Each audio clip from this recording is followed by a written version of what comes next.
बिस्मिल्लाहिर्रहमानिर्रहीम।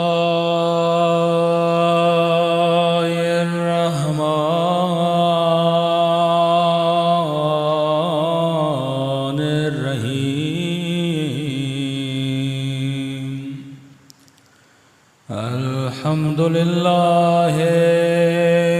रब्बिल आलमीन।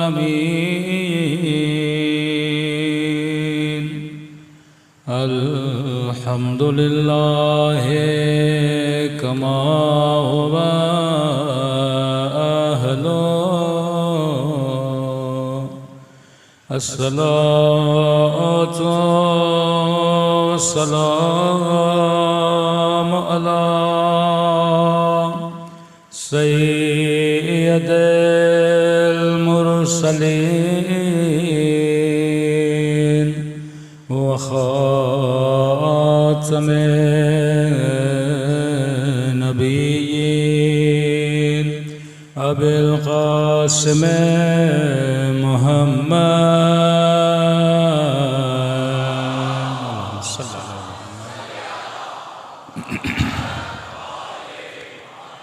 व अला आलिहि तय्यबीन ताहिरीन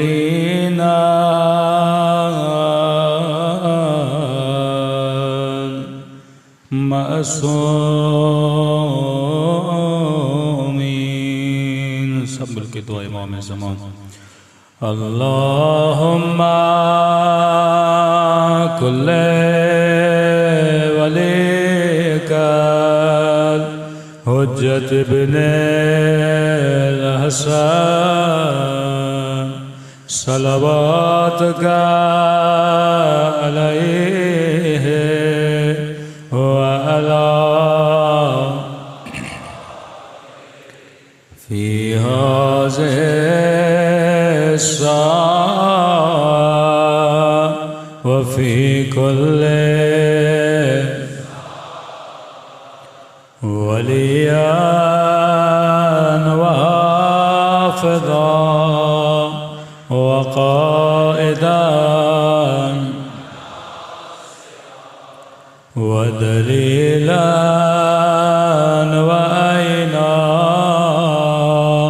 हत्ता तुस्किनहु अर्ज़का तवा व तुमत्तअहु फ़ीहा तवीला बिरहमतिका या अरहमर राहिमीन। सल्लल्लाहु अलैहि मोहम्मद।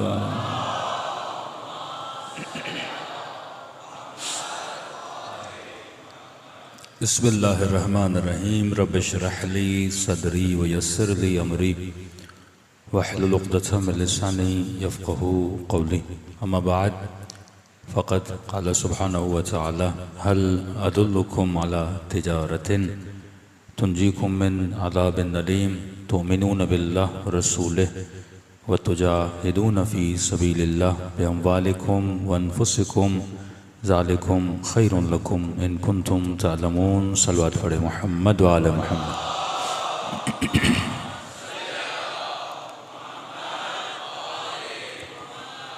दुआ है परवरदिगार आलम हम सब की इबादतों को अपनी बारगाह आली में कबूल फरमाए और जिस मकसद ज़िंदगी और हयात की खातिर ये मजालिस रखी जाती हैं खुदा उन मकासद में हम सबको कामयाबियाँ नसीब फरमा दे। बड़ी तेज़ी से वक्त गुज़र जाता है। पूरा साल इंसान मुहर्रम का इंतज़ार करता है और इंसान को पता भी नहीं लगता मुहर्रम गुज़र भी जाता है। तभी खुदा ने अगर कसम खाई तो कहा वल अस्र इन्नल इंसाना लफ़ी खुस्र। कभी कहा वल फज्र व लयालिन अशर। कभी फज्र की कसम खाता है, कभी असर की कसम खाता है। असर का तर्जुमा ये नहीं कि मुझे कसम है वक्त की। फज्र का तर्जुमा ये नहीं कि मुझे कसम है वक्त की। अक्सर लोग तर्जुमे में ये मिस्टेक बाज़ औक़ात कर देते हैं कि अल्लाह ने कहा मुझे कसम है वक्त की। नहीं, असर वक्त ज़रूर है पर वक्त का एक ख़ास हिस्सा है। फजर वक्त ज़रूर है पर वक्त का एक ख़ास हिस्सा है। अल्लाह ने इस ख़ास वक्त के हिस्से की कसम क्यों खाई और कहा कि इंसान खसारे में है? जब खसारे की बात हुई तो उसने असर की कसम खाई। ज़ोहर असर, नमाज ज़ोहर नमाज असर। कहते हैं वक्त असर की एक ख़ासियत यह है कि वक्त असर बहुत जल्दी गुजर जाता है। अब तर्जुमा इस तरह होगा कि मुझे कसम है उस वक्त की जो बहुत जल्दी गुजर जाता है, कि इंसान खसारे में है। अब ये आप खुद भी महसूस कर सकते हो कि मौला अमीर फरमाते हैं बूढ़े से पूछो जिंदगी कैसे गुजरी तो कहेगा ख्वाब की तरह। आप अपने दादा दादी नाना नानी को बिठाइए 80 साल के 75 साल के, पूछिए कि दादा आपकी ज़िंदगी कैसे गुजरी, ऐन यही जवाब देगा कि बेटा पता ही नहीं लगा 70 साल ऐसे गुजर गए, जैसे कल मैंने जॉब की थी, शादी की थी, आज पता ही नहीं लगा, बच्चे भी जवान हो गए, बच्चों के बच्चे भी हो गए। और यही कैफियत एक जवान की है। 25 साल के जवान से पूछोगे ज़िंदगी कैसे गुजरी, वो भी यही कहेगा पता ही नहीं लगा, ख्वाब की तरह गुजर गए। 15 साल के बच्चे से पूछोगे ज़िंदगी कैसे गुजरी, वो भी कहेगा पता नहीं लगा, ख्वाब की तरह गुजर जाएगी। तो जिस तरह आज मजलिस हुसैन में बैठे हो, इसी तरह कल अपने जनाजे को देख रहे होगे, पता ही नहीं लगेगा कि देखोगे लोग तेरा जनाजा उठा के कब्रिस्तान की तरफ जा रहे हैं। मौला फरमाते हैं अब मोहलत है, लेकिन वो वक्त जब तुम्हारे पास आएगा, उस वक्त तो फिरौन भी कह रहा था कि रब्बिरजिऊनी, ऐ खुदा मुझे पलटा दे ताकि मैं अमल साले करूं। अल्लाह की आवाज़ आई अब देर हो गई है। ये वक्त और ये घड़ियां, ये सेकंड जो अभी मजलिस हुसैन में गुजार रहे हो, ये अल्लाह की मोहलत है। अब तू इस मोहलत से इस्तिफादा क्या करता है? तुझे मफहूम फना और बका की पहचान होनी चाहिए कि फना क्या होता है, बका क्या होती है। दूसरी चीज, अपनी हकीकत को पहचान।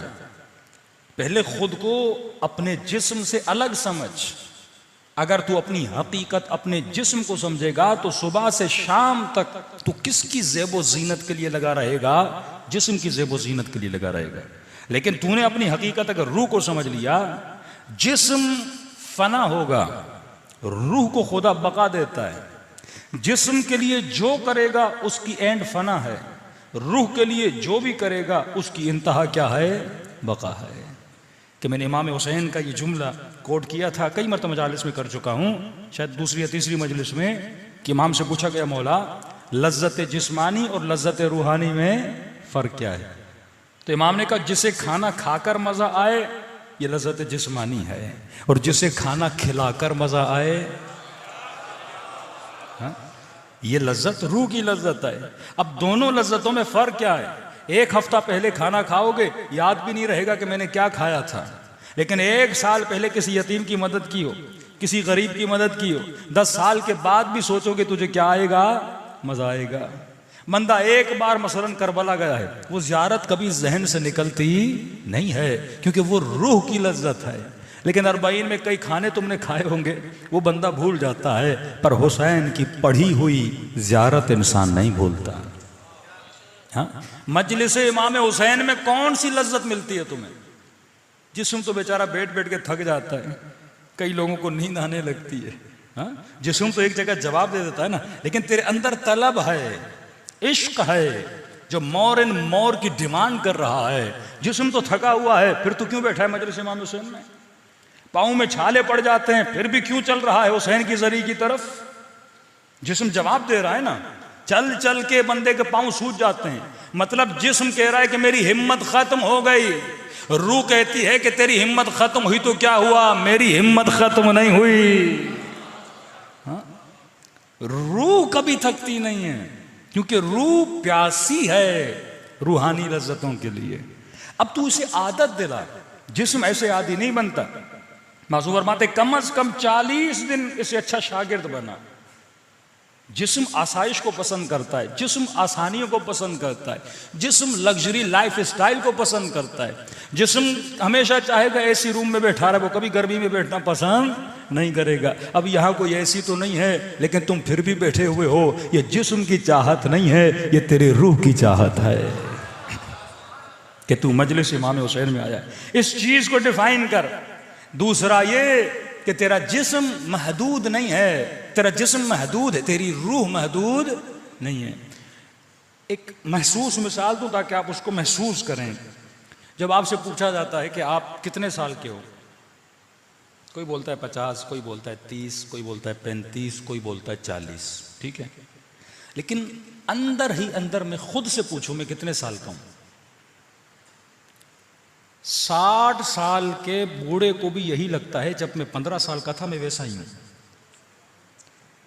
आप 70 के भी हो जाओगे ना, आप खुद को वही महसूस करोगे जो आप थे। ये और बात है, घुटनों में तकलीफ होगी, खाने पीने में तकलीफ होगी, चलने फिरने में तकलीफ होगी, लेकिन आप जब खुद को देखोगे ना, आप तो बोलोगे मैं वही हूं, बस मेरा तजुर्बा बढ़ा है, मेरा इल्म बढ़ा है, लेकिन मैं तो वही हूं जैसे आप 7 साल के थे, जैसे आप 15 साल के थे।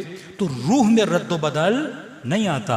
ये जिस्म है जो बूढ़ा हो जाता है, रूह कभी बूढ़ी नहीं होती। रूह की कोई एज ही नहीं होती कि 50 साल की है या 60 साल की है, क्योंकि रूह लामहदूद है, वो ऐसा वजूद मुजर्रद है। जिस्म की एज होती है, मटीरियल की एज होती है, मटीरियल को फना होती है, रूह को फना नहीं होती। तो जब मुझे समझ में आ गया कि मैं फना के लिए नहीं बना, मैं बका के लिए बना हूं, तो बका के लिए उस सामाने सफर का बंदोबस्त करो जो आलम बका में काम आता है। वहां पे ये दौलत काम नहीं आएगी, वहां पे ये घर काम नहीं आएंगे। लेकिन सवाल ये क्या दौलत काम की है कि नहीं है? मासू फरमाते काम की है। जब पैसा तेरे हाथ में होता है ये माल होता है, जब तू अल्लाह की राह में खर्च करता है ये तेरा रिज्क बन जाता है।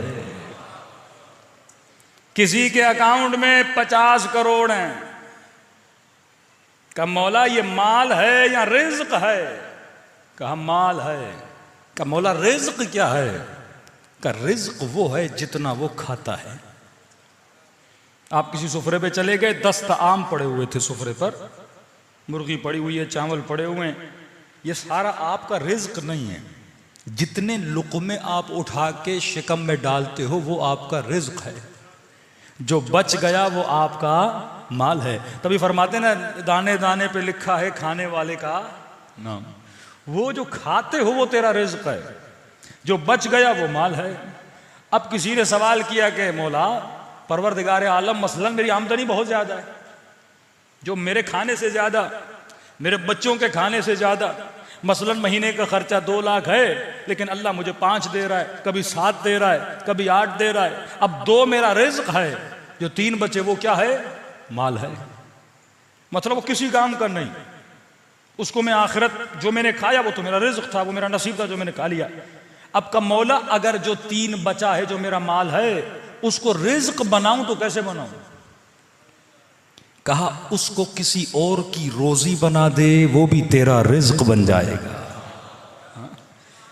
अब समझो अली इब्न अबी तालिब अगर रात के अंधेरों में किसी को कुछ देने जाते थे, अली उसे अपना रिज्क बना रहे थे।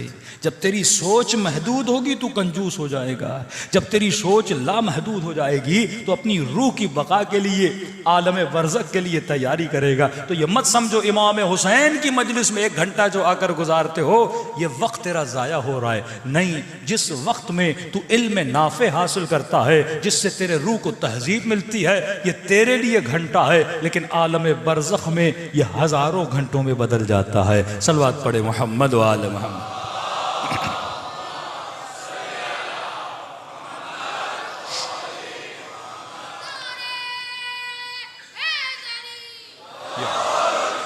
दूसरी चीज़, दुश्मन ने, कल मैंने इशारे किए, हमेशा कोशिश की कि मुआशरों को अगर तबाह करना है तो लोगों को इथियस्ट बनाओ। दीन का इनकार, वजूद खुदा का इनकार करो, क्योंकि खुदा के वजूद का इनकार हुआ, दीन का इनकार हुआ, दीन का इनकार हुआ तो अंबिया, औलिया, आइम्मा सबका इनकार हुआ। दूसरी चीज़ कहा ये जितने मुक़द्दसात हैं, मातम करना, मौला हुसैन के गम में गिरिया करना, कहा ये सब खुराफात है, ये लोगों की बनाई हुई चीज़ें हैं। ये आजकल जो ब्रॉड माइंडेड लोग हैं ऐसी बातें करते हैं। तो उन्होंने, एक प्रोफेसर था, उसके तकरीबन 18 लेक्चर थे इंग्लैंड में, वो अपने स्टूडेंट को इसी तरह गुमराह करता था कि भाई कोई खुदा नहीं है, हम आएंगे, खाएंगे, जिएंगे, मरेंगे और चले जाएंगे।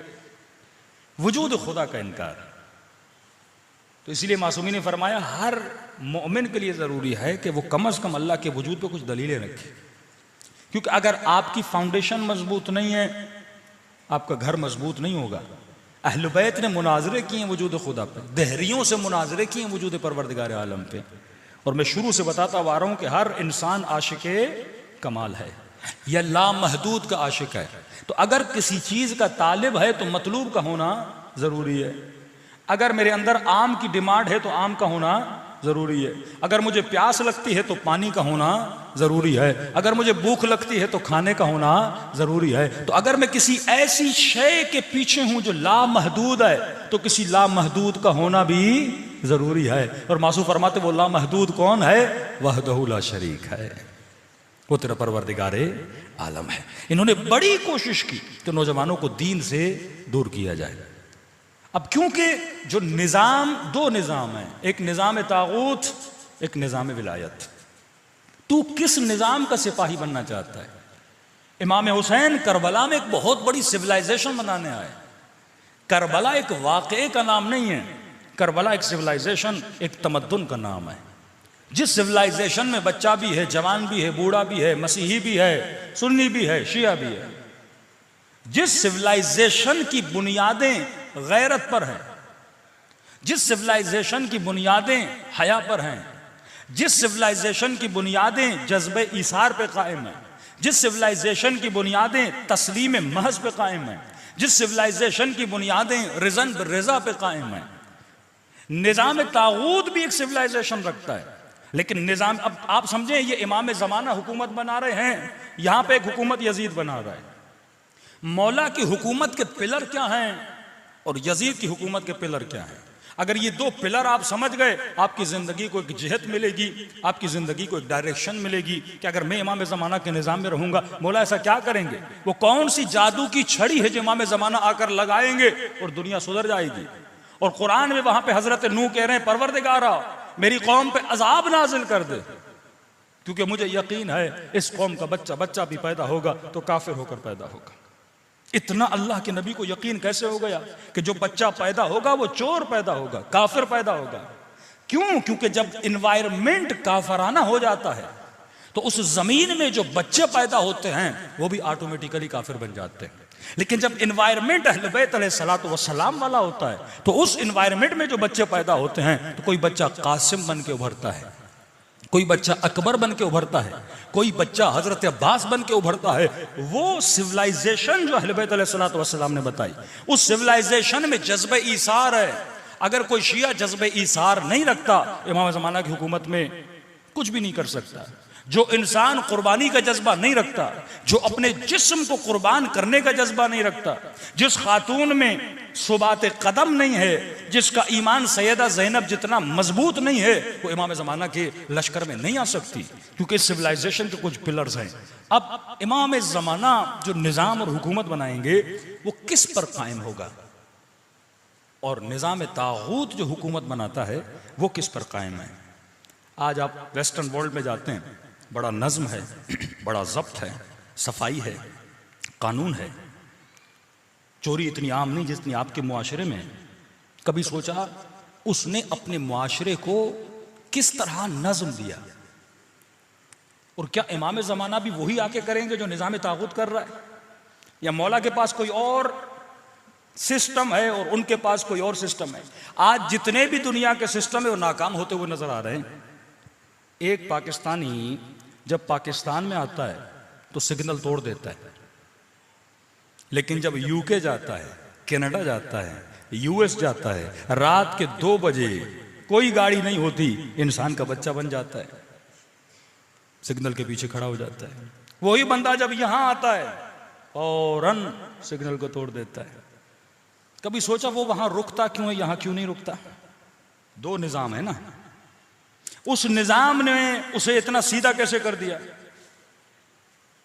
कि इतनी इताअत इमाम जमाना की भी नहीं जितनी उस निजाम की इताअत करता है, इतनी इताअत खुदा की भी नहीं जितनी उस निजाम की करता है। सुबह उठेगा, ऑफिस जाएगा, प्रॉपर टैक्स देगा, सब कुछ करेगा, पूरा उस निजाम को फॉलो करेगा। कौन सी चीज है जो उसे ये सब कुछ करवा रही है? और यहां का जवान क्यों सिग्नल को तोड़ता है? जरा सोचिए। इसका सवाल का जवाब इसमें है कि वो वहां गया क्यों था? माल बनाने, पैसा बनाने, डॉलर कमाने, पाउंड बनाने। सीधी बात है ना, वहां पे कोई मौला रजा की ज़ियारत तो नहीं है कि ज़ियारत करने गया हो। वहां कोई हौज़े इल्मिया तो नहीं है कि दीन हासिल करने बंदा गया हो।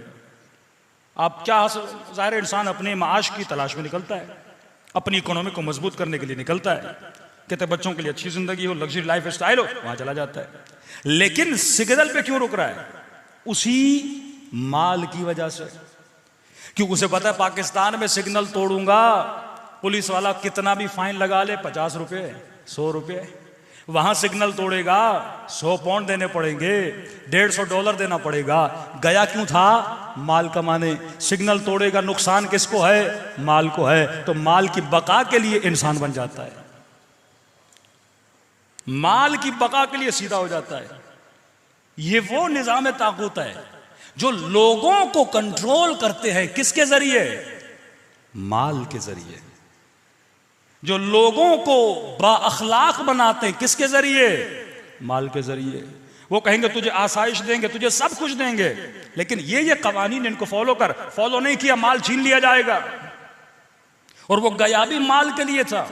नुकसान जब माल को पहुंच रहा है तो लाएगा, वो सारे कवानीन को क्या करता है? फॉलो करता है। लफ्ज जहन में रखिएगा, 2 मीम आपको जहन में रखने हैं आज।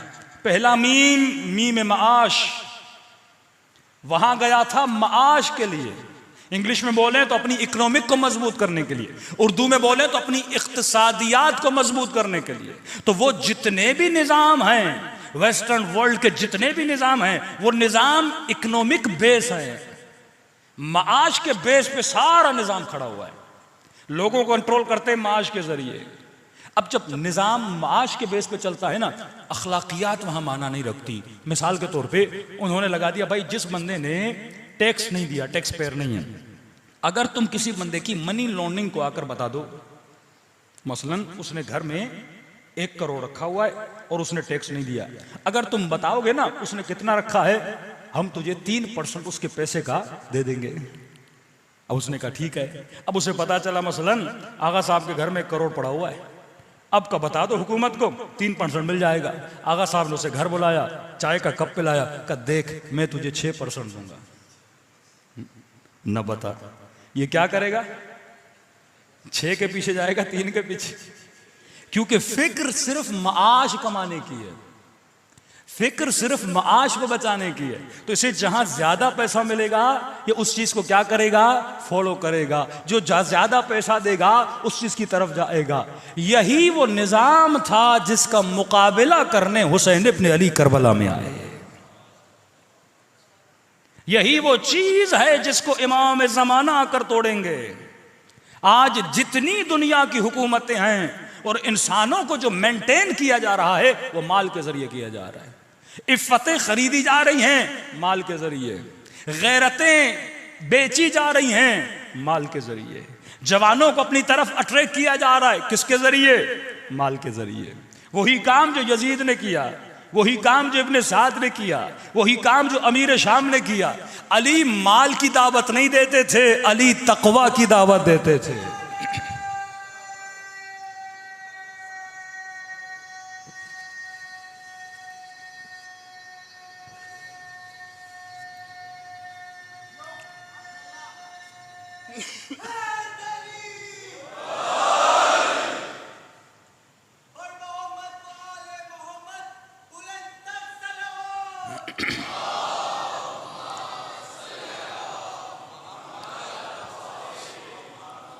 अपने जहनों को माश पे टिका के रखिएगा, क्योंकि आगे नतीजा निकलना है।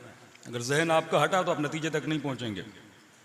मतलब हुकूमत को फॉलो जब लोग करते हैं, जो हुकूमतें माश की बुनियाद पे होती हैं, तो लोग कानूनमंद बनते हैं, फर्माबरदार बनते हैं। किसकी बुनियाद पर?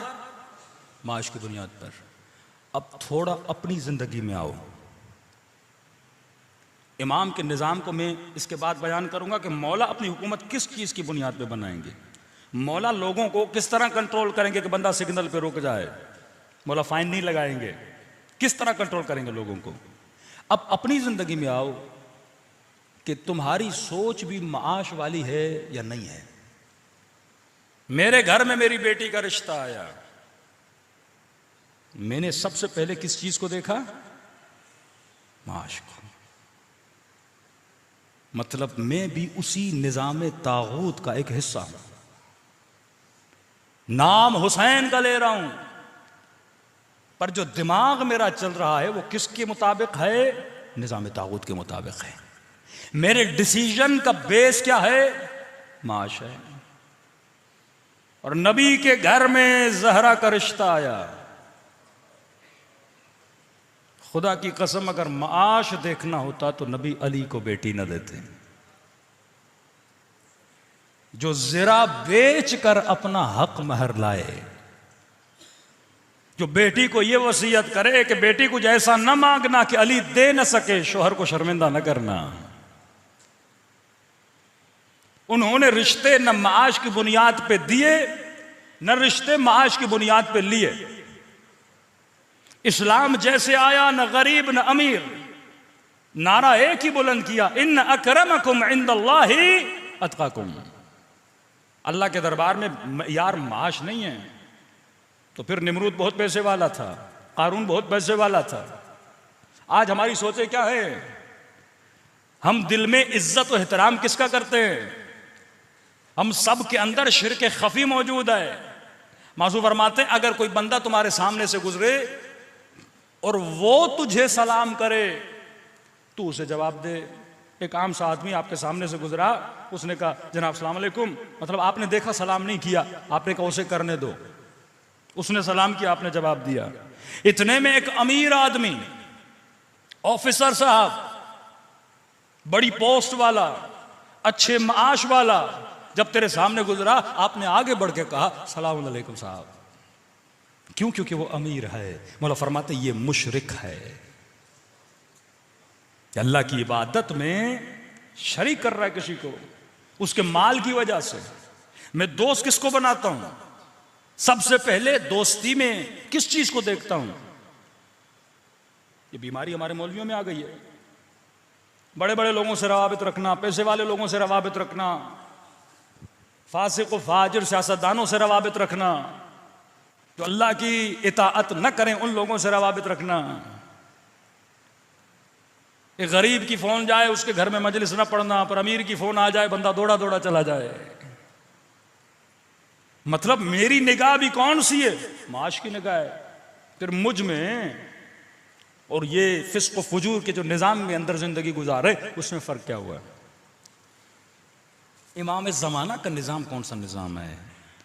मौला क्या करेंगे कि एक सेकंड में इनके निज़ामों को गिरा कर हुकूमत इलाही को आकर नाफिज करेंगे। तो उलमा एक मिसाल देते हैं, कहते हैं लफ्ज़ है नज़्म। किसी भी मुल्क में कोई भी सिस्टम अगर कायम होना चाहता है, उसके अंदर नज़्म का होना बहुत ज़रूरी है। नज़्म के लिए एक उसूल का होना ज़रूरी है। मिसाल के तौर पर आपके हाथ में तस्बीह हो, ये तस्बीह के 100 दानों को किस चीज़ ने खड़ा करके रखा है? धागे ने। यहां धागा कटा या दाने इधर उधर चले गए, दाने सारे बिखर जाएंगे, वो मुल्क तबाह हो बर्बाद हो जाएगा। जैसे आप बोलते हैं कि भाई पाकिस्तान का मतलब क्या, कहते ला इलाहा इल्लल्लाह। ये वो धागा है जिसने इस मुल्क को बनाया था, जिसकी बुनियाद पे लोगों ने हिजरत की थी, जिसकी बुनियाद पे लोगों ने बच्चे कुर्बान किए थे, जिसकी बुनियाद पे लोग अपनी ज़मीनें अपने घर छोड़ के आए थे। एक उसूल की बुनियाद पे ये वो धागा था जिस पे करोड़ों दाने जमा हुए थे। अब अगर पाकिस्तान को खत्म करना है तो क्या करो, इस धागे को काट दो, ला इलाहा इल्लल्लाह को काट दो, इस मुल्क में लिबरल सोच के लोग लाओ, सेक्युलर माइंडसेट के लोग लाओ, जो ला इलाहा इल्लल्लाह के मुनकिर हों, जो इलाह का मतलब ही ना जानते हो। तो क्या हो जाएगा, जब उसूल खत्म हो गया ना, वो मुल्क भी खत्म हो जाता है।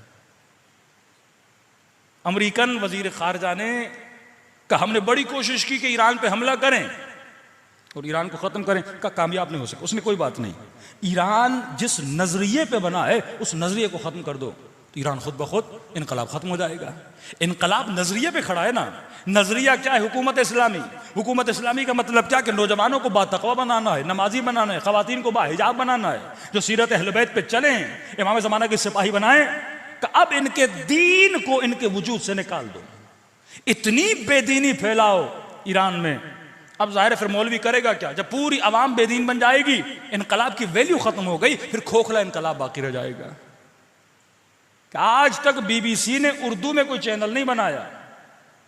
बीबीसी उर्दू है, घंटे के लिए, हफ्ते में 1 घंटा आ जाता है। जैसे वॉइस ऑफ अमेरिका था, रेडियो चलता था 1 घंटा 2 घंटे, हफ्ते में 1 आवर, मैक्सिमम 7 आवर्स। 24 आवर्स के लिए कोई चैनल नहीं है जो उर्दू में हो। बीबीसी का कोई चैनल अमेरिकन ने ऐसा नहीं खोला जो उर्दू में हो, क्योंकि उन्हें ज़रूरत ही नहीं है। यहाँ बैठे हुए उनके कारिंदे, वो खुद ही जहमत करते रहते हैं। लेकिन उन्होंने बीबीसी पर्शियन निकाला, यानी 24 आवर्स एक चैनल निकला जो फारसी में चलता है। किसके बजट से? इतनी हमदर्दी, अपने हुकूमत, अपनी आवाम के टैक्स का पैसा काट के ईरानियों के लिए पर्शियन में चैनल बनाया जा रहा है। इतना दुश्मन हमदर्द हो गया ताकि उनकी नस्लों को तबाह किया जाए। मोर देन 60 चैनल्स पर्शियन के बनाए गए, जो हॉलीवुड की फिल्में, बॉलीवुड की फिल्में, उनको ट्रांसलेट करे, उनको डब करे पर्शियन में, और ईरानी जवानी देखे। तेहरान की कोई छत नहीं जिस पे डिश न रखा गया हो। जवानों के ईमान को तबाह हो बर्बाद कर दिया, उनकी गैरत को तबाह हो बर्बाद कर दिया। कई लोग जाते, मौलाना हम तेहरान जाते, हमें लगता ही नहीं कि हम ईरान में से, लगता हम तुर्की में आ गए हैं। मेहनत की उन्होंने, बजट खर्च किया है, यहूदियों ने बिलियंस ऑफ डॉलर खर्च किए, ताकि अगर वो जो बेसिक आइडियोलॉजी है वो इनके अंदर से खत्म हो गई तो इनकलाब भी ऑटोमेटिकली क्या हो जाएगा, खत्म। यही है पाकिस्तान के लिए। पाकिस्तान का नजरिया था ला इलाहा इल्लल्लाह, ये मुल्क बना मुसलमानों के लिए। लेकिन इस मुल्क में मुस्लिम जब जिंदगी गुजारता है तो मुश्किल जिंदगी गुजारता है, लेकिन एक फासिक यहां पे बड़ी आजादाना जिंदगी गुजार लेता है।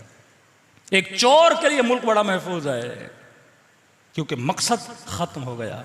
तो इमाम आकर करेंगे क्या? फरमाया नज़्म आता है धागे से।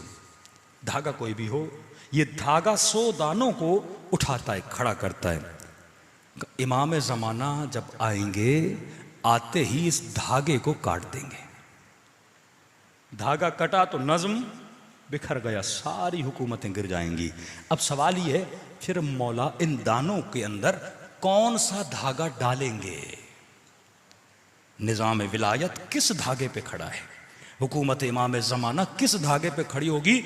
एक था मीम माश का। सारा सरमायादाराना निज़ाम किस पे खड़ा है? सरमाये पे खड़ा है।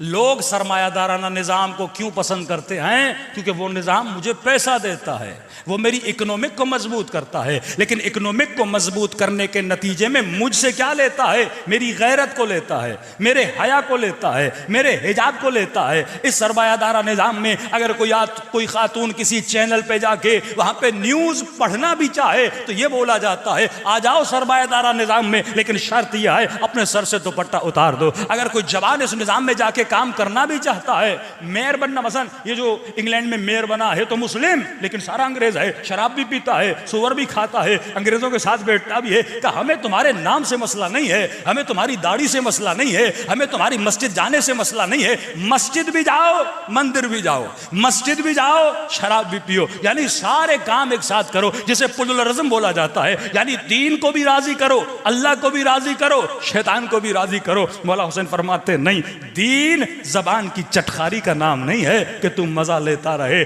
दीन पे अगर चलना है, गर्दन कटानी भी पड़े तो बंदा कटा दे। ये सरमायादाराना निजाम है जो माल के बदले में इंसान से इंसान का ईमान छीनता है। इमाम ज़माना जिस निजाम को कायम करेंगे, ये सारे दाने, ये सारी 7 बिलियन आवाम किस धागे पे खड़ी होंगी? वो सरमाये की बुनियाद पे नहीं, वो माश की बुनियाद पे नहीं। मौला किस बुनियाद पे आप अपना निजाम बनाएंगे? तो आवाज आती है, इमाम जिस निजाम को कायम करेंगे वो माद की बुनियाद पे होगा।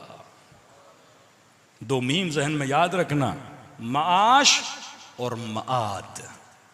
माद यानी इमाम लोगों के जहनों में कयामत के तसव्वुर को मजबूत करेंगे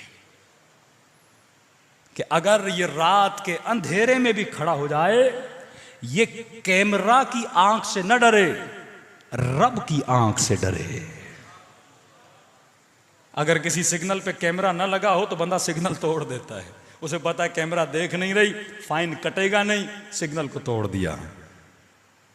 माद की आंख को मजबूत करेंगे, लोगों के जहनों में कयामत के तसव्वुर को ऐसा मजबूत कर देंगे कि रिवायात के जुमले हैं, अगर कूफे से कोई खातून बिरहना हालत में अपने बदन पे सारा सोना चढ़ाकर चले तो फरमाते हैं हुकूमत इमाम ज़माना में एक मर्द उसकी तरफ आंख उठाकर भी नहीं देखेगा। यह आलम होगा।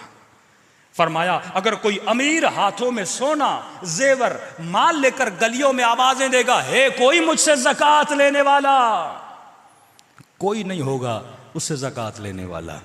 पत्थर और सोने में फर्क नहीं रहेगा, जमीन अपने सोनों को बाहर निकाल देगी। बंदा देखेगा कोई उठाने के लिए तैयार नहीं होगा, क्योंकि ताल्लुकात अब माश की बुनियाद पे नहीं बनेंगे, माद की बुनियाद पे बनेंगे। बंदा दोस्ती इसलिए करेगा ताकि मेरी क़यामत मजबूत हो जाए, रिश्ता उसे देगा जिससे बेटी की क़यामत मजबूत हो जाए, काम वो करेगा जिससे उसकी आखिरत बने। यही इमाम का काम है। यही नजरिया करबला में इमाम हुसैन ने आकर मजबूत किया कि फरमाते हैं हर नबी ने जन्नत का वादा दिया, जन्नत दिखाई नहीं। आदम से लेकर खातम तक हर नबी हर इमाम ने जन्नत का वादा दिया, किसी ने जन्नत दिखाई नहीं। लेकिन हुसैन वो इमाम है जब चराग को बुझा दिया, कहा जिसे जाना है चला जाए, जिसे जाना था वो चला गया। लेकिन जब चराग बुझाई, खालिस असहाब बैठे हुए थे जो माद को मानते थे, माश के पीछे नहीं थे, बदन की बका के पीछे नहीं थे, बच्चों की परवाह किए बगैर बैठे हुए थे। कब मौला सब कुछ लुटता है तो लुट जाए, हम अपने माद को बचाएंगे। जिनके वजूद में माद का तसव्वुर मजबूत था वो करबला में हुसैन के साथ बैठे, जिनके वजूद में क़यामत का तसव्वुर मजबूत था वो इमाम हुसैन के साथ बैठे। कहा हर नबी ने जन्नत का वादा दिया, कमाल हुसैन ये था, हुसैन ने जन्नत का वादा भी दिया और कहा मेरी 2 उंगलियों के दरमियान देखो। सब असहाब ने अपनी जन्नत को हुसैन की उंगलियों में भी देखा था। कोई इमाम ये नहीं कर सका, ये इमाम हुसैन ने मकाम दिखाया। तो ऐ मोमिन, अगर तेरा माद मजबूत नहीं है, तुम्हारे डिसीजन, ये जो माइंडसेट तुम्हारा चल रहा है, ये किस बुनियाद पे चल रहा है? अगर तेरी दोस्तियां माल की बुनियाद पर हैं, दुनिया की बुनियाद पर हैं, तेरे सफ़र, तेरी एजुकेशन, सब कुछ अगर माश की बुनियाद पर है, अभी तक तू निज़ाम इमाम को समझ नहीं पाया। अगर माद की बुनियाद पर है तो समझ लो आज भी तू हुसैनी है और क़यामत के दिन भी हुसैनी बन के उठेगा। सलवात पढ़े मोहम्मद व आले मोहम्मद।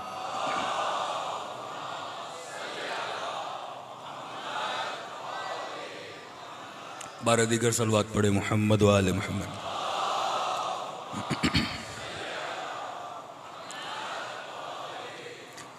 मजलिसों के दरमियान कई बातें हम कर जाते हैं, लेकिन ज़ाहिर खिताबत में कई बातें आदमी करता है और उसकी तशरीह फिर नहीं होती। ज़ाहिर टॉपिक अलग होता है, बीच में कोई बात आ जाती है, तो उससे गलत फहमी इंसान के जहन में पैदा ना हो कि झूठ की बात निकली थी तो हमने एक जुमला कहा था कि बंदा बीवी को झूठ बोल सकता है।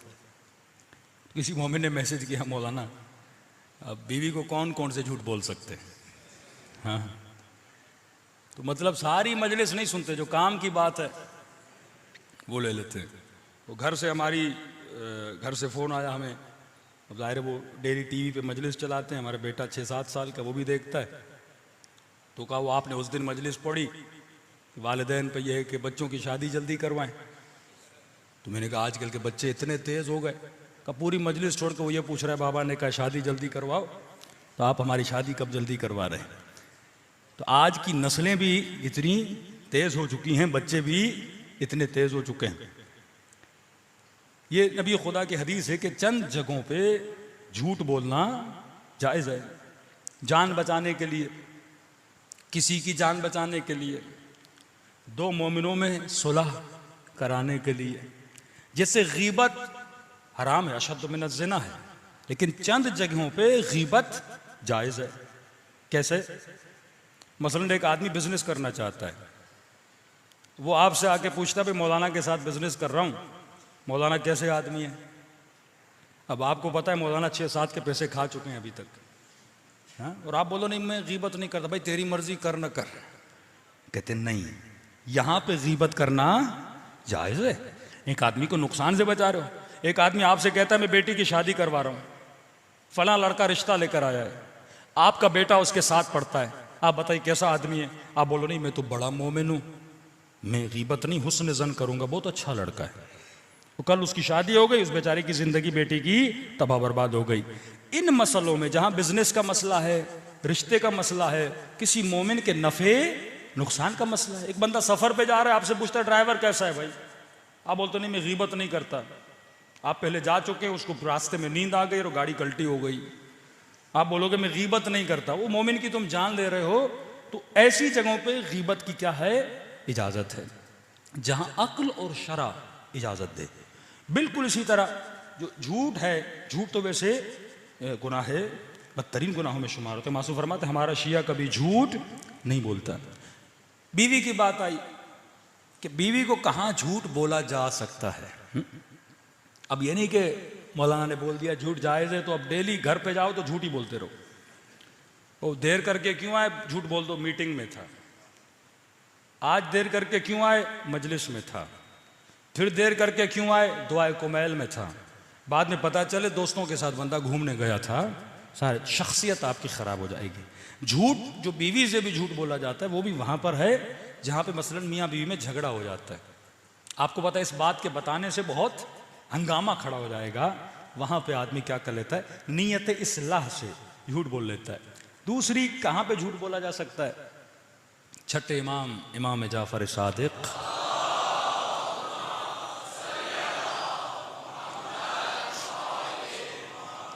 देखिए मर्द जो है वो मैनेजर है, आपको घर का निज़ाम चलाना है, ठीक है ना। औरतों का जो अल्लाह ने वजूद बनाया वो हसास हैं, इमोशनल बहुत ज़्यादा हैं। मसलन आपको याद नहीं होगा जिस दिन शादी हुई थी आपने क्या पहना था, किसको क्या दिया था, उस रात क्या बोला था, आपको याद नहीं। मर्द का जहन कुल्ली होता है, कुल्लियात को याद है, जर्नल चीज़ें से याद होती हैं लेकिन छोटी छोटी चीज़ें से याद होती। सलवात पढ़े मोहम्मद व आले मोहम्मद।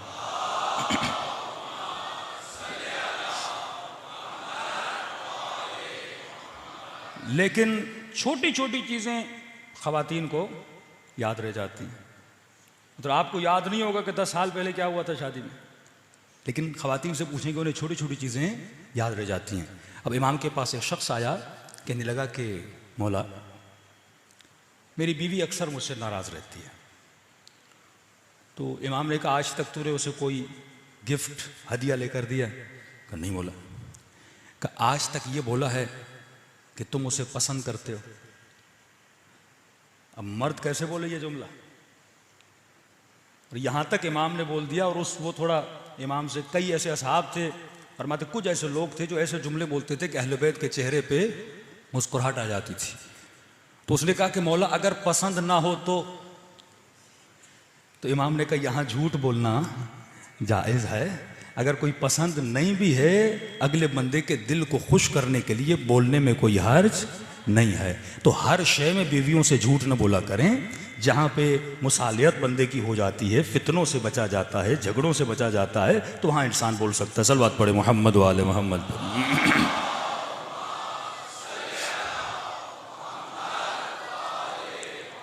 बारह दिगर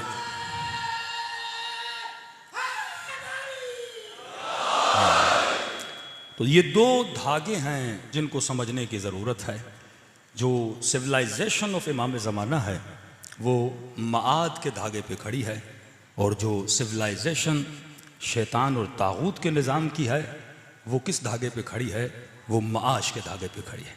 अगर मेरी ज़िंदगी में जो भी मैं डिसीजन ले रहा हूँ, दोस्तियाँ कर रहा हूँ, बेटियों के रिश्ते दे रहा हूँ, अगर मेरी सोच में माश है तो मेरी सोच तागूती सोच है। लेकिन अगर मेरी सोच में माद है, मैं आखिरत को देख रहा हूँ, तभी रसूल खुदा फरमाते हैं जिसने ये देखकर अपनी बेटी की शादी करवाई कि फला बंदा मालदार है, फला बंदा पैसे वाला है, फरमाया, और कल अगर उसकी नस्ल तबाह हो गई, उसने तकवा नहीं देखी, उसने खौफ खुदा नहीं देखा, फरमाया जब ये मर जाएगा इसके नामे अमाल में लिखा जाएगा इसने अपनी बेटी का कत्ल कर दिया। कातिल कत्ल जिस्म नहीं है, मन अहयाहा फकअन्नमा अहया अन्नास जमीआ। का मौला ये जिंदा करना तो अल्लाह का काम है। फरमाया यहां हयात से मुराद हिदायत है। अगर तुमने बेटी की शादी किसी फासिक व फाजिर से करा दी, तुमने उसकी नस्ल को क्या कर दिया? तबाह बर्बाद करा दिया। अगर तुमने तकवा को नहीं देखा, अगर तुमने खौफ परवरदिगार आलम को नहीं देखा, तुम अपनी नस्लों को तबाह बर्बाद कर दोगे। का मौला किस चीज को देखा जाए? फिर छठे इमाम, इमाम जाफर सादिक अलैहिस्सलातु वस्सलाम, या अला मुहम्मद। मेरे मौला फरमाते आए मोमिन, अगर बेटी का रिश्ता आए, तुमने दुनिया को देखा, शादी करा दी, दो सिचुएशन से उसकी जिंदगी खाली नहीं है। अगर उसकी फिक्र उस लड़के से मिल गई, बेटी खुश रहेगी, चाहे बेदीन भी हो। अगर उसकी फिक्र मिल जाती है, तुम्हारी बेटी को तंग नहीं करेगा, तुम खुश रहोगे।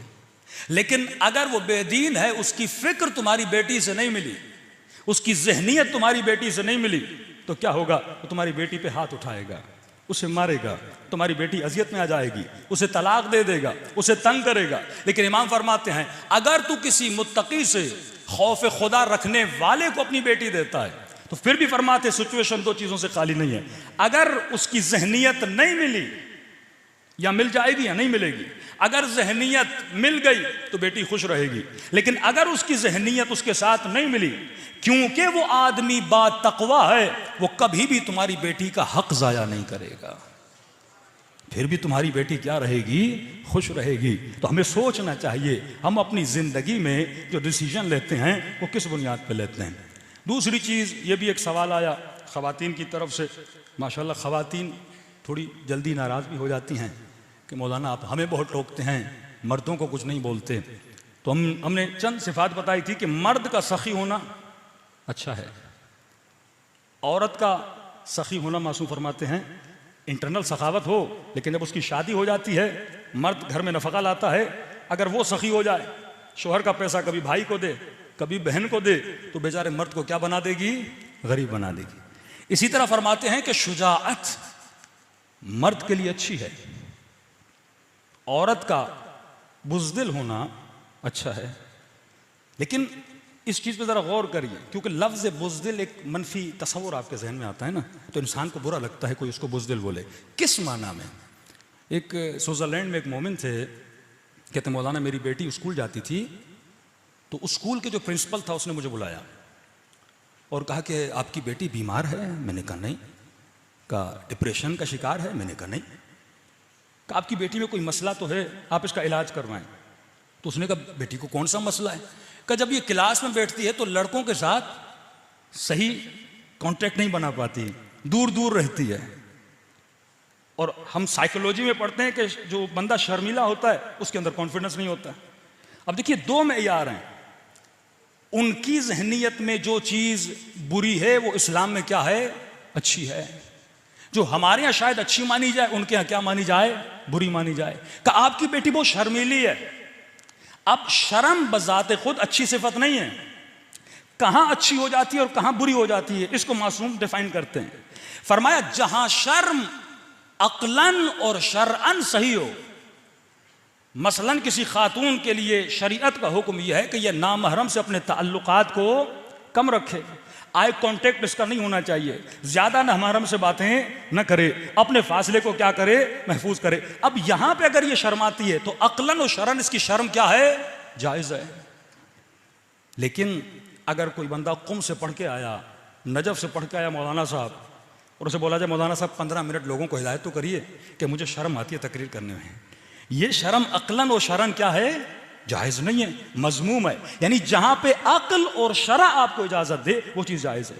बिल्कुल इसी तरह अगर कोई लड़की ये बोले कि मैं रात के 2 बजे घर से निकलती हूं क्योंकि मैं बहादुर हूं, न अक्ल इसकी इजाजत देता है न शरा इसकी इजाजत देता है। शरा कहता है अगर निकलना है तो अपने महरम के साथ निकलो, किसी मर्द के साथ निकलो।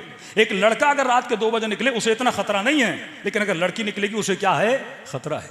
अगर लड़कियां बहादुर बन जाएं तो घरों से भागने के वाकयात आपके सामने आते हैं। ये बहादुरी इंसान को तबाह बर्बाद कर देती है। ऐसी बहादुरी जिसकी इजाजत न शरीयत दे न अक्ल दे, वो तबाह बर्बाद हो जाता है। अब घर में चोर आए, औरत बोले मैं जाती हूं चोर का मुकाबला करने, कभी कर पाएगी, कभी नहीं कर पाएगी, क्योंकि इसकी जिसामत अलग है, उसकी जिसामत अलग है। अल्लाह ने इसके वजूद को नाजुक बनाया है, तो मैं जो भी करूं अक्लन व शरन सोचूं। एक आम इस्तिलाह अवाम में बोली जाती है कि जल्दी का काम शैतान का होता है। तो क्या हर जल्दी का काम शैतान का होता है? अजान की आवाज़ है हय्या अला सलाह, क्या मुझे जल्दी मस्जिद में नहीं जाना चाहिए?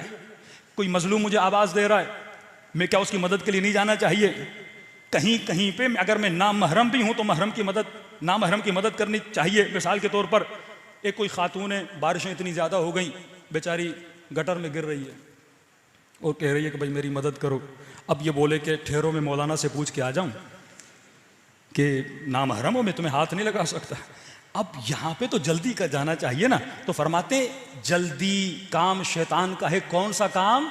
जो बगैर सोचे समझे किया जाए, जिसके अंदर इंसान की प्लानिंग ना हो, तो वो काम शैतान का है। लेकिन अगर तुमने सोच समझ के कुछ करोगे, उस काम में अगर जल्दी करते हो, अगर हुसैन आवाज दें हल मिन नासिरिन यंसुरुना, इसमें जल्दी नहीं करनी चाहिए, जल्दी करनी चाहिए। तो जब तक दीन में अक्लानियत नहीं आती, जब तक दीन फहमी नहीं आती, तब तक इंसान का शऊर नहीं बढ़ता। सलवात पढ़े मोहम्मद व आले मोहम्मद।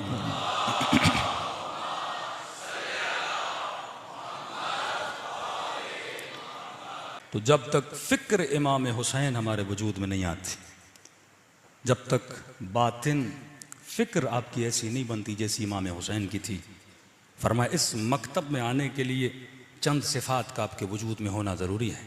मैंने शायद कल की मजलिस में भी आपको बोला था कि आपकी फ़ौज भी जब किसी को फ़ौजी बनाने के लिए लेती है तो पहली चीज़ देखती है फ़िज़िकल फ़िटनेस है कि नहीं है। किसी बंदे की हड्डी टूटी हुई है, नाक़िस है, उसको नहीं लेती। 6 किलोमीटर आपको दौड़ाया जाता है आपकी फ़िटनेस को चेक करने के लिए। अहल बैत जब इंसान को अपना सिपाही बनाना चाहते हैं, वो इंसान के रूह की फ़िटनेस को चेक किया जाता है। दूसरी चीज़, फ़ौज कभी भी ऐसे बंदे को फ़ौजी नहीं बनाती जिसके वजूद में इस्तिकामत नहीं है। एक गोली लगे बंदा भाग जाए, हाँ, एक पत्थर लगे बंदा भाग जाए। तो एक चीज़ आपके वजूद में होना चाहिए जिसका नाम है इस्तिकामत। अगर इस्तिकामत नहीं है, आप कभी इमाम ज़माना के फ़ौजी नहीं बन सकते। दूसरी सिफत, इस्तिकामत तो है, लेकिन अगर सिपाही अपने जनरल की बात को न सुने, तस्लीम न हो जाए। कोई बंदा फ़ौज में गया है कि नहीं गया, आपको पता होना चाहिए। इतनी तकलीफ़ें दी जाती हैं, लेकिन तस्लीम होना चाहिए। आपको ना कहने की इजाज़त वहाँ नहीं है। जैसा ऑफिसर बोलेगा आपको करना चाहिए। सिफत तस्लीम अगर आप में नहीं होती, दीन का मतलब ये नहीं कि मैं 20% अल्लाह की सुनूं, 80% अपनी सुनूं। जब कंप्लीटली तस्लीम आ जाए, ये नहीं कि मौलाना दाढ़ी नहीं रखता क्योंकि मेरी बीवी को अच्छी नहीं लगती, दाढ़ी रखो क्योंकि अली को अच्छा लगता है। हाँ, अपनी मर्जी नहीं, किसकी मर्जी? तस्लीम होना चाहिए, अल्लाह की मर्जी होनी चाहिए। कोई खातून ने कहा कि मौलाना मेरा शोहर कहता है हिजाब न करो। मैंने कहा यहाँ शोहर की नहीं, अली इब्न अबी तालिब की इताअत तेरे ऊपर वाजिब है। तस्लीम महज होना चाहिए। जब इंसान 100% तस्लीम हो जाता है। किसी ने कहा या रसूलल्लाह मैंने ख्वाब देखा आसमान से कपड़ा उतर रहा है। रसूल खुदा ने कहा यह आखिरी ज़माने की उम्मत की निशानी है कि ये दीन को कपड़ा समझ लेंगे, जिसे जितना पसंद आएगा काट के चला जाएगा। का दीन कपड़े की मानिंद नहीं है, दीन पानी की मानिंद है। पानी गिलास में डालो शक्ल गिलास जैसी हो जाती है, बाल्टी में डालो शक्ल बाल्टी जैसी हो जाती है। का जब दीन में आओ तो दीन को अपनी शक्ल में न रंग दो, जब दीन में आते हो तो अपना हुलिया दीन जैसा बना दो।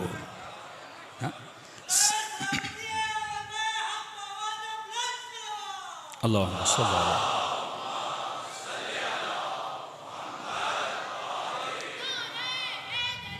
या अली।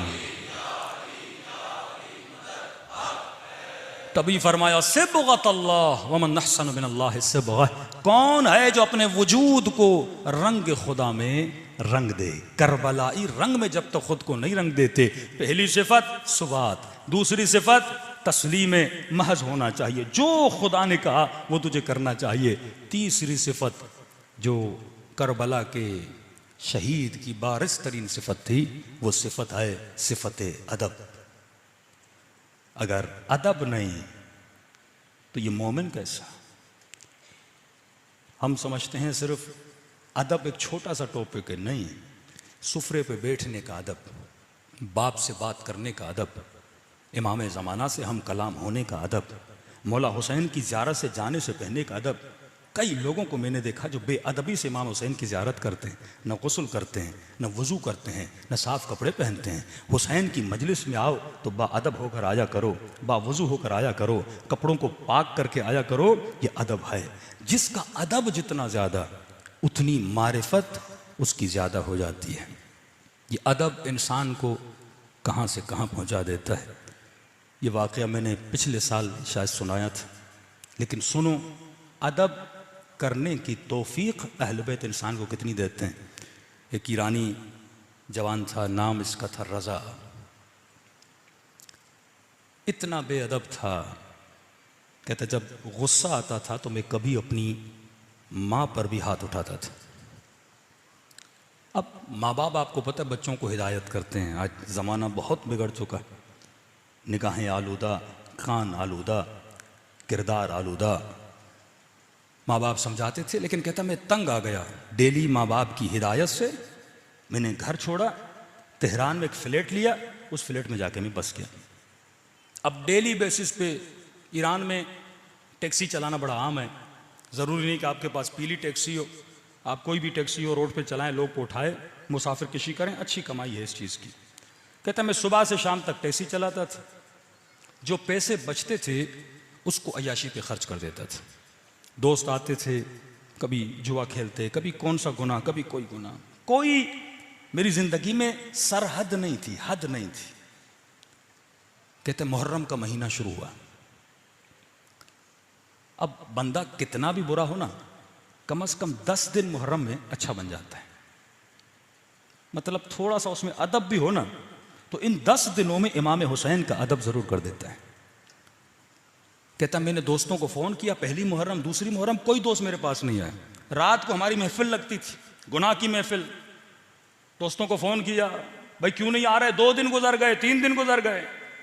उन्होंने कहा कि रज़ा हम नहीं आ सकते क्योंकि मुहर्रम का चांद नज़र आ चुका है, हम बड़े गुनहगार हैं, लेकिन मुहर्रम में हमें शर्म आती, हम गुनाह कैसे करें। फिर इसने फ़ोन किया, किसी दोस्त ने नहीं सुना। कहता यहाँ तक कि 6 मुहर्रम गुजर गई, तंग आ गया, गुनाह का आदी था। कहता मैंने रात के 1-2 बजे तेहरान में टैक्सी निकाली, एक रोड से जा रहा था, एक नौजवान लड़की रोड पे खड़ी थी, उसने इशारा दिया मुझे आगे तक छोड़ दो। मैंने उसे टैक्सी में बिठाया, गुनाह का आदी था, निगाहें आलूदा थी, नीयतें कसीफ और नजस थी। कहता मैंने अपनी गाड़ी के आईने से उस लड़की को देखा, चादर पहनी हुई मुहज्जबा लड़की थी। तो मैंने उसे गंदा इशारा किया, गंदी बातें करना शुरू कर दी। उसने कहा खौफ खुदा करो, मुहर्रम का महीना है, हुसैन से शर्म करो। उसने कहा कौन हुसैन, कौन सा मुहर्रम, बेदीन बन चुका था। कहता इसने अपनी गाड़ी को मोड़ा और कहता मैं अपनी फ्लैट की तरफ जा रहा था स्पीड के साथ। अब देखा कि वो खातून लरजने लगी और कांपने लगी। कभी मुझे मौला हुसैन का वास्ता देती, कभी मुझे अब्बास का वास्ता देती, करबला के शुहदा का वास्ता देती। कहता मेरे ऊपर जर्रा बराबर भी असर नहीं हुआ। आखिर में उसने कहा कि अय बदबख्त शर्म करो, मैं सैयदजादी हूं। कहता मैंने इसका भी लिहाज नहीं किया कि यह सैयदजादी है। कहता जब मैंने लिहाज नहीं किया, उसी स्पीड से गाड़ी को लेता हुआ आगे बढ़ रहा था, तो इसने कहा किसी का भी शर्म नहीं करता, मेरी दादी जहरा का शर्म कर ले। कहता है जैसे सैयदा जहरा का नाम आया, कहता है मुझे नहीं पता मुझे क्या हुआ, बदन पे लर्जा तारी हुआ, पैदाइशी शिया तो था ना। कहता मैंने उसे कहा बता कहाँ छोड़ना है। उसने कहा मैं इमाम बारगाह जा रही थी मजलिस पे, तुझे बीबी का वास्ता मुझे मजलिस पे उतार दे। कहता मैंने जाके गाड़ी रोकी उस मोहल्ले में, वो उतरी, उतरने के बाद फ्रंट सीट पे जो शीशा था उसके सामने आके खड़ी हो गई और मुझे कहा कि तेरा बहुत शुक्रिया, मैं मजलिस में जा रही हूं, तुझे दुआ दूंगी क्योंकि तूने मेरी दादी जहरा का एहतराम किया, तूने मेरी दादी जहरा का अदब किया। जैसे मैंने दादी का नाम लिया तूने फौरन आके मुझे उतार दिया। कहता मैं खामोश खड़ा था, वो मजलिस में चली गई। जब मैंने गौर किया ये तो मेरा ही मोहल्ला है, कई महीनों से अपने माँ बाप के पास नहीं गया। कहता फौरन मैंने गाड़ी पार की। अब देखिए बंदा जब अदब का मुजाहिरा करता है ना, अब आहिस्ता आहिस्ता अहले बिदअत उसे हिदायत कैसे देते हैं, आहिस्ता आहिस्ता उसे अपने करीब कैसे लेकर आते हैं। कहता जैसे मैं गाड़ी से उतरा मैं अपने घर गया, घर के अंदर जाकर बैठ गया। मुहर्रम का महीना था, ना वालिदा घर में थी ना बाबा घर में था। इतने में मैंने टीवी खोली। कहते मौलाना जब टीवी खोली तो इत्तफाक से टीवी पर बैनुल हरमैन को दिखाया जा रहा था। कभी अब्बास का रोज़ा, कभी इमाम हुसैन का रोज़ा दिखाया जा रहा था और जाकिर इमाम हुसैन के मसाए पढ़ रहे थे कि हुसैन इतने गरीब थे कि उसकी 4 साल बच्ची को तमाचे मारे गए। शियों का इमाम इतना गरीब था कि उसके जनाजे पे घोड़े दौड़ाए गए। कहता जब मैंने मसाइब सुनना शुरू किए ना तो मैंने रोना शुरू किया। फिर मैंने चैनल बदला तो अचानक मैंने क्या देखा, जन्नतुल बकी दिखाया जा रहा है और जाकिर सैयदा जहरा के मसाइब पढ़ रहा है कि हुसैन की अम्मा इतनी मजलूमा थी कि उनकी पसलियों को तोड़ दिया गया था। कहता मेरी कैफियत बदल गई। कई सालों के बाद मसाइब सुन रहा था। ये मजलिस हुसैन 1000 सालों का सफर लम्हों में तय करवाती है। कहता इतने में घर का दरवाजा खुला, मैंने क्या देखा, मेरी बूढ़ी माँ जिसकी बेहतरामी करता था, जिसकी बेअदबी करता था, वो घर में दाखिल हुई और इतने महीनों के बाद जब मुझे देखा माँ खुश हो गई। कहता मैं दौड़ा दौड़ा गया और माँ के कदमों पे गिर गया। कहता मेरी माँ ने बड़े प्यार भरे हाथों से मेरे सर को बुलंद किया। जब मेरी आंखों में आंसू देखे ना, कहने लगी रजा तू वो नहीं है जो घर छोड़ के गया था, तू बदल गया है, क्या हुआ है तुझे। कहने लगा अम्मा कहाँ से आ रही हो। कहा हुसैन की मजलिस से आ रही हूँ। कहा अम्मा अगर जहमत न हो मुझे हुसैन की मजलिस में लेकर जाओगे।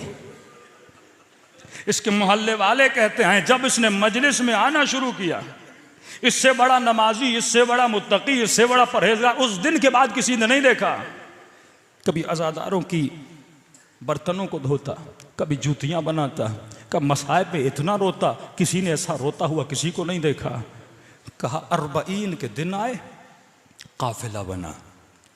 मस्जिद के काफिले सालार ने कहा हमें काफिले पे जाना है। जिस लड़के को लेकर जाना था वो बीमार हो गया। कहा किसको लेकर जाएं। सब ने कहा रजा बड़ा अच्छा लड़का है, इसे लेकर चलते हैं। इसे कहा तुम कोई पैसे न दो, लोग कहते तू हमारे साथ चलो। कहते जैसे मैं करबला पहुंचाना, कहते मौला हुसैन मुझे पता होता इतने करीम हैं,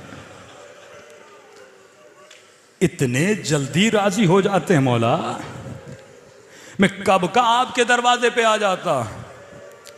कहते काफिला वापस आया, मैंने शुक्र खुदा अदा किया। इतने में काफिला हज पे जाने वाला था। उस काफिले सालार ने भी बोला कि रजा तू हमारे साथ चल, जाहिर बड़े खुश होते हैं जब तू साथ होता है। कहता है चंद महीनों में हुसैन की कब्र की ज़ियारत भी हो गई। लेकिन जब जन्नतुल बकी पहुंचा, कहता है घुटनों के बल जहरा की कब्र के सामने खड़ा हो गया। कहने लगा बीबी में बहुत बुरा था, मुझे नहीं पता ये घर इतनी जल्दी लोगों को होर बना देता है, इतनी जल्दी खताओं को माफ कर देता है। कहते हज से वापस आया, तेहरान का बहुत मुत्तकी एक ताजिर था, वो मेरे वालिद से मिला।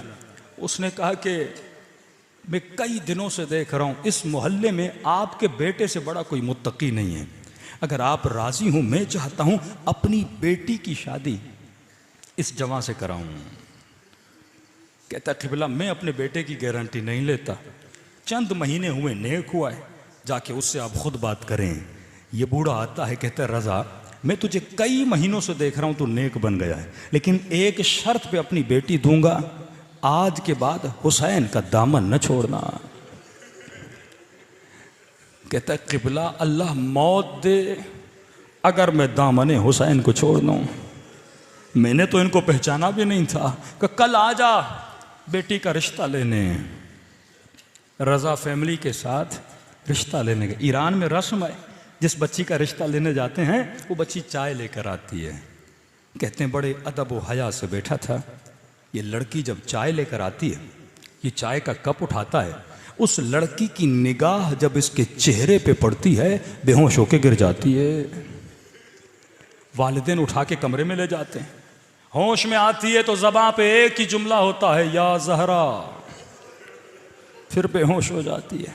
फिर होश में आती है, एक जुमला बोलती या ज़हरा, फिर बेहोश हो जाती है। जब सही से होश में आई, माँ ने कहा बेटी मसला क्या है? कि अम्मा खुदा की कसम कल ख्वाब में सैयदा फातिमा को देखा था। अम्मा कल मैंने हुसैन की दुखियारी माँ को ख्वाब में देखा था, और खुदा की कसम बीबी ने इसी जवां की तस्वीर दिखाई थी और कहा था कल ये तेरे रिश्ते के लिए आ रहा है, जवाब न देना। इसने मेरी बेटी का एहतराम किया था,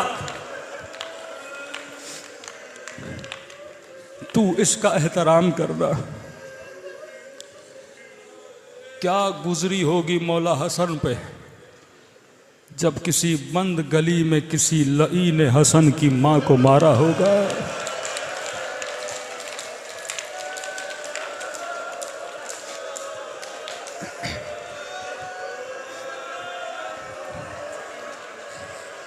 मसाइब को जब तक महसूस नहीं करोगे ना, दिल से रो नहीं पाओगे। ये रातें रोने की रातें। मैंने एक जवां से एक सवाल किया था। मैंने कहा जवां मुझे ये बता, अगर किसी बंद गली में तेरी नजरों के सामने तेरी मां को कोई तमाचा मारे,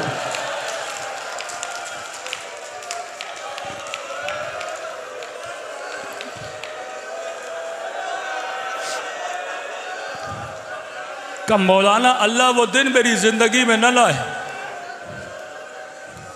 मैंने कहा यही गम था अहले बैत अलैहिस्सलातु वस्सलाम को। पूरी जिंदगी मौला हसन इसी बात पे रोते रहे। 40 साल मौला ज़ैनुल आबिदीन रोते रहे। अपनी माओ बहनों की चादरों के लुटने पे रोते रहे। खुदारा हुसैन की मजलिस में आने वालियों, इन चादरों की कदर व कीमत जाना। इस चादर के लिए ज़ैनब ने तमाचे खाए, इस चादर के लिए सकीना ने तमाचे खाए, इस चादर के लिए अब्बास के बाजू कटे। कभी अपने मौला को नाराज न किया करना। दिलों को करबला लेकर चलें, सलाम करें अपने मौला की मजलूमियत पे। ऐसे सलाम करें जैसे सैयदा ज़ैनब ने सलाम किया। अस्सलाम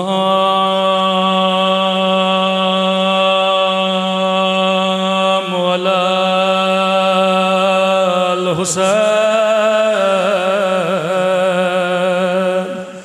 व अला अली इब्न व अला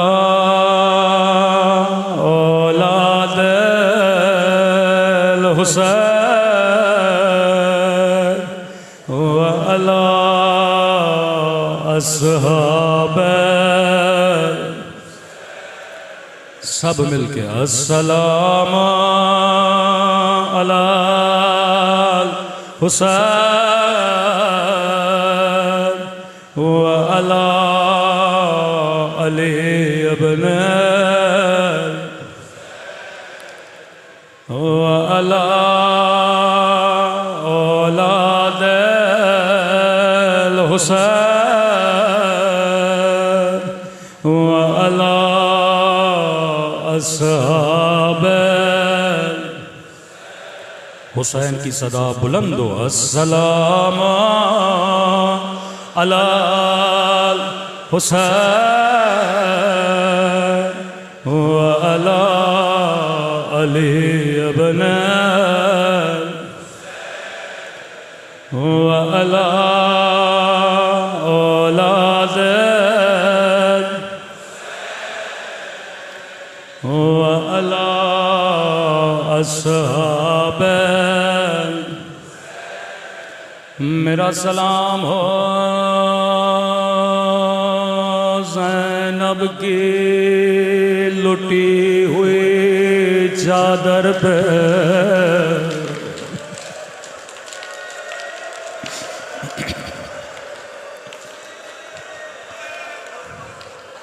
अपनी जिंदगी में हर नूहे खां का नोहा सुनते हो, लेकिन कभी कभी इमाम ज़माना का भी नोहा सुना करो। ज़ियारत नाहिया इमाम ज़माना का नोहा, फरमाया मेरा सलाम हो उन ज़ख्मी कलाइयों पर जिन्हें पसे गर्दान बांध गया था।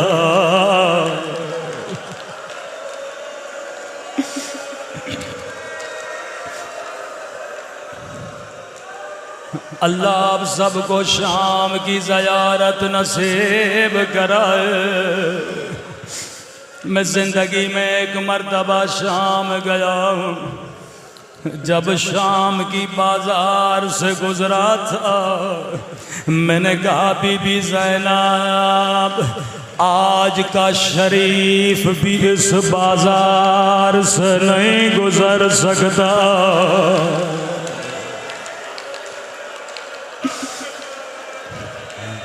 मुझे नहीं पता अली की बेटी इस बाजार से कैसे गुजरी होगी। अगला सलाम सुनिए इमाम ज़माना के जुमले में, फरमाया मेरा सलाम हो उन फटे हुए खुश्क होठों पे जिन पे जालिम छड़ी मार रहा था।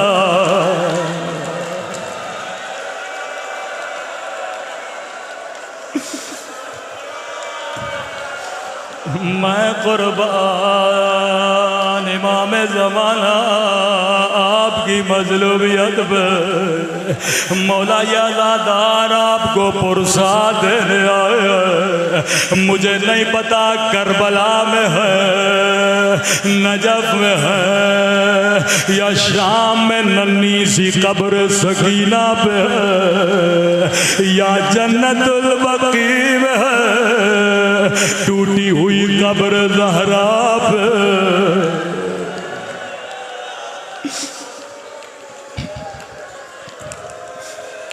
आज खुदा को वास्ता दीजिए, ये रातें कबूलियत दुआ की रातें हैं।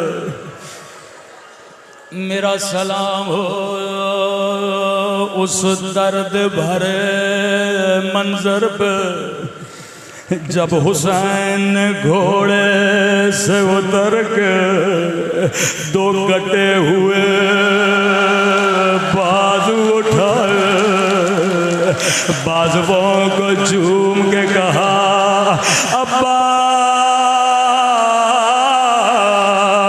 मेरी कमर टूट गए। ज़ैनब ने कहा अब्बास मेरी चादर लुटने का वक्त करीब।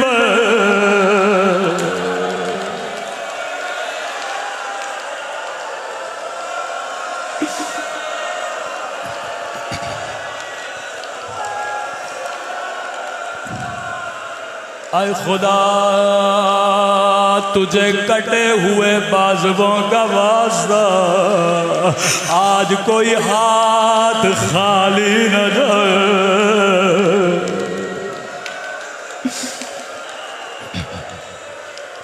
मुख्तसर रिवायत पढ़ूंगा, वक्त बहुत हो चुका। बड़ा नाज था हुसैन को अब्बास पे।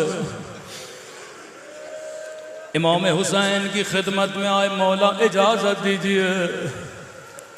फरमाया अब्बास मैं तुझे रोकता नहीं, ज़ैनब को तुझ पे बड़ा नाज है। अब्बास अगर ज़ैनब इजाजत दे मैं हुसैन भी नहीं रोकूंगा। बीबी ज़ैनब के खैमे में आए, बड़े अदब से खड़े हो गए।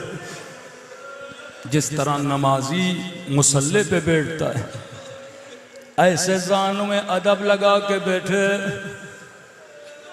बीबी ज़ैनब ने कहा अब्बास मैं समझ गए क्यों आए हो, मैं तुझे रोकती नहीं, लेकिन मेरी कुछ बातें सुनता जा। जी मेरी आकाज़ादे। अब्बास शहर कूफा था, हुकूमत बाबा अली की थी। मेरा काफिला कूफे के बाहर रुका। बाबा ने फरमाया हसन रात होने दे, बाजारे बंद होने दे, मैं कुर्बान अली की गैरत पे। अब्बास बाजारे बंद हो गए। बाबा खुद मेरे इस्तकबाल के लिए आए, मेरे ऊंट की महार को थामा, थोड़ी सवारी आगे बढ़ी। बाबा ने कहा ज़ैनब जरा अमारी का पर्दा हटाना। मैंने पर्दा हटाया, कहा ज़ैनब ये कूफे का बाजार है।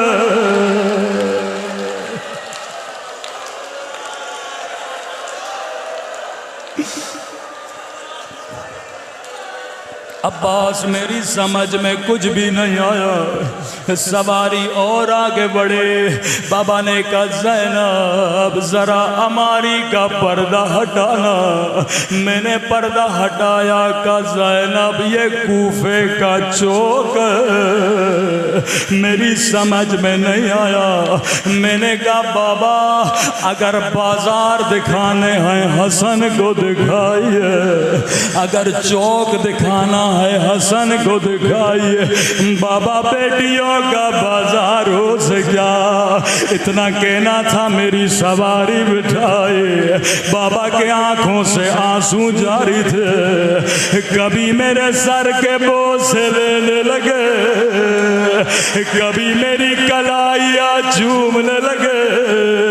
ओ ज़ैनब यही बाजार होगा, तेरे हाथों में रस्सियां, तेरे सर पे चादर नहीं होगे।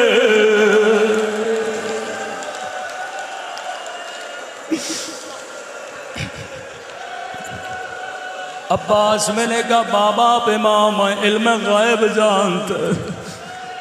बाबा मैं एतराज नहीं करती, लेकिन मेरा एक सवाल है।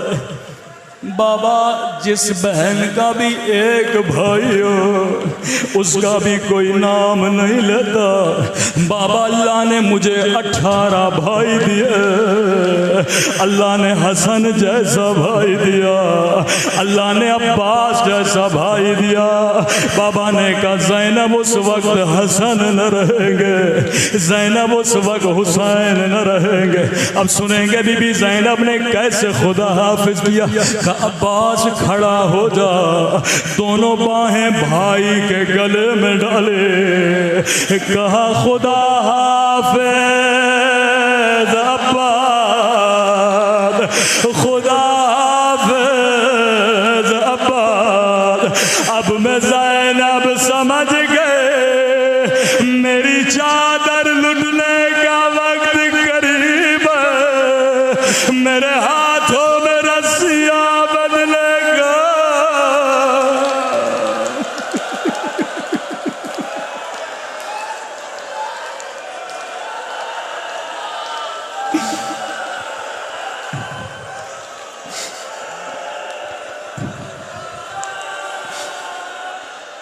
अल्लाह सबको कब्र अब्बास की ज़ियारत नसीब कराए। एक जाकिर के ख्वाब में गाजी अब्बास आए, फरमाया जाकिर तुम मेरे सारे मसाइब पढ़ता है पर मेरी असली मुसीबत क्यों नहीं पढ़ता? कम मौला मैंने ये पढ़ा गाजी के बाजू कटे, मैंने ये पढ़ा आंख में तीर लगा, का ये सारे मेरे मसाइब हैं पर मेरी असली मुसीबत नहीं। का गाजी अब्बास आप खुद बताइए।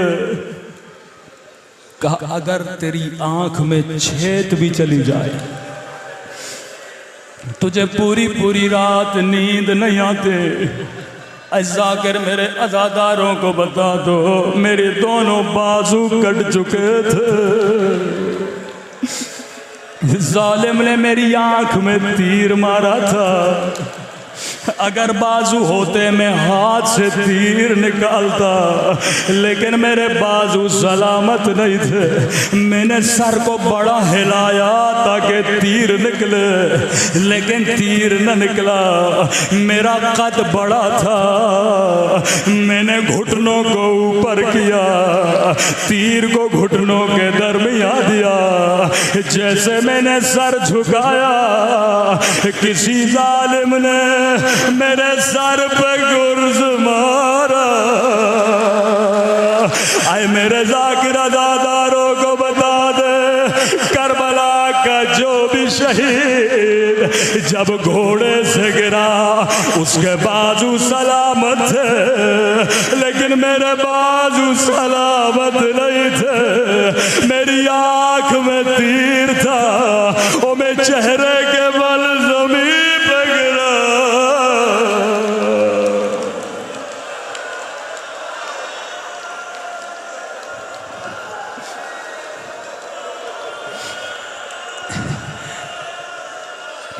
बस आखिरी जुमला अपनी तरफ से गाजी अब्बास को कहना चाहता हूँ, कबूलियत दुआ के लिए। हाँ गाजी अब्बास ये सच है, करबला का कोई शहीद आपकी तरह ज़मीन पे नहीं आया, लेकिन गाजी अब्बास 11 मुहर्रम को ज़ैनब ऐसे गिरे जैसे आप गिरे थे। शायद कोई बच्चा कहे मौलाना ज़ैनब के तो बाजू सलामत थे, भला अब्बास की तरह कैसे गिरी? जवाब मैं नहीं दूंगा। इमाम ज़माना फरमाते ओ मेरा सलाम हो मेरी उन पुफियों पे जिनके हाथ उनकी गर्दनों से बंधे थे। जब ज़ैनब ऊंट से गिरी तो अब्बास की तरह ज़मीन पे आई, फरियाद बुलंद की, हाय अब्बास ज़ैनब गिर गए।